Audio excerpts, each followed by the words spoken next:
Hello friends, இன்றைக்கி நம்ம சேனலில் பக்கோடா குழம்பு எப்படி பண்ணலான்னு பார்க்கலாம். வாங்க வீடியோக்குள்ளே போகலாம். ஒரு 10லேருந்து 15 சின்ன வெங்காயத்தை உரித்து கழுவி மிக்ஸி ஜாரில் போட்டு இந்த மாதிரி 1-2 அரைச்சி எடுத்துக்கோங்க. அதே மாதிரி 2 தக்காளி, பெரிய சைஸ் தக்காளி, அதையும் கட் பண்ணி மிக்ஸி ஜாரில் போட்டு இந்த மாதிரி பேஸ்ட்டாக அரைச்சி எடுத்துக்கலாம். இப்போது ஒரு கடாய் வச்சுக்கோங்க. கடாய் சூடாகவும் அதில் எண்ணெய் ஊற்றிக்கோங்க. ஒரு பட்டை, ஒரு பிரியாணி இலை, 1 டீஸ்பூன் அளவு சோம்பு, இது எல்லாத்தையும் சேர்த்து நல்லா பொரிஞ்சு வரவும் 3 சின்ன மிளகா நீளமாக்கில் கீறி உள்ளே சேர்த்துக்கோங்க. இப்போது இதெல்லாம் சேர்ந்து நல்லா பொரிஞ்சு வர ஸ்டேஜில் ஒரு 1.5 டீஸ்பூன் அளவு இஞ்சி பூண்டு பேஸ்ட்டு அதையும் உள்ளே சேர்த்து பச்சை வாசனை போகிற அளவுக்கு நல்லா வதக்கி எடுத்துக்கோங்க. இஞ்சி பூண்டு பேஸ்ட்டு எண்ணெயில் நல்லா வதங்கணும். வதங்கினதுக்கப்புறம் நம்ம 1-2 அரைச்சி வச்சுருக்கிற சின்ன வெங்காய பேஸ்ட்டு அதையும் எண்ணெயில் சேர்த்து நல்லா வதக்கி விட்டுக்கோங்க. வெங்காயம் நல்லா பொன்னிறமாக வதங்கணும்.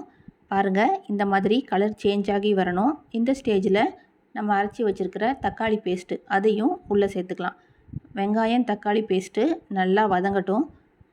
அடுத்ததாக குழம்புக்கு தேவையான மஞ்சள் தூள், 1/2 டீஸ்பூன் அளவு மஞ்சள் தூள், ஒரு 1.5 டீஸ்பூன் அளவு மிளகாய்த்தூள், 2 டீஸ்பூன் அளவு மல்லித்தூள், இது 3ஐயும் சேர்த்து வெங்காயம் தக்காளி பேஸ்ட்டோட நல்லா பிரட்டி விட்டுக்கோங்க.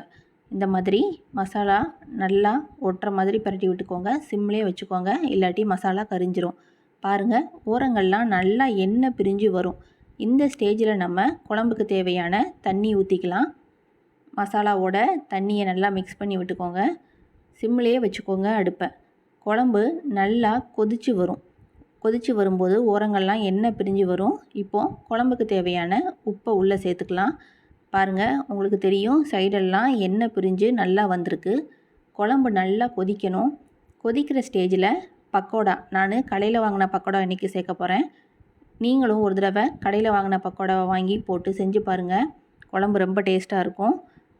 குழம்பு நல்லா கொதிக்குது. இந்த ஸ்டேஜில் நம்ம பக்கோடாவை உள்ளே சேர்த்துக்கலாம். சிம்மில் வச்சுக்கோங்க. சீக்கிரமே பக்கோடா நல்லா சாஃப்டாக வெந்துடும்.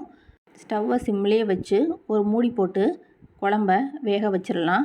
அப்போ தான் குழம்பு நல்லா கெட்டியாகி நல்லா கிரேவி பதத்துக்கு வரும். பாருங்கள், 5 நிமிஷம் கழிச்சு ஓப்பன் பண்ணி பார்த்தா ஓரங்கள்லாம் எண்ணெய் பிரிஞ்சு குழம்பு சூப்பராக ரெடியாக இருக்குது. அவ்வளோதாங்க, ரொம்ப சிம்பிளான அதே சமயத்தில் டேஸ்ட்டான பக்கோடா குழம்பு ரெடி ஆயிடுச்சு. நீங்களும் இதே மாதிரி வீட்டில் கண்டிப்பாக செஞ்சு பாருங்கள். செஞ்சு பார்த்துட்டு எப்படி இருந்துச்சுன்னு கமெண்ட் பாக்ஸில் கமெண்ட் பண்ணுங்கள். மறக்காமல் நம்ம சேனலையும் சப்ஸ்கிரைப் பண்ணிடுங்க. தேங்க்யூ.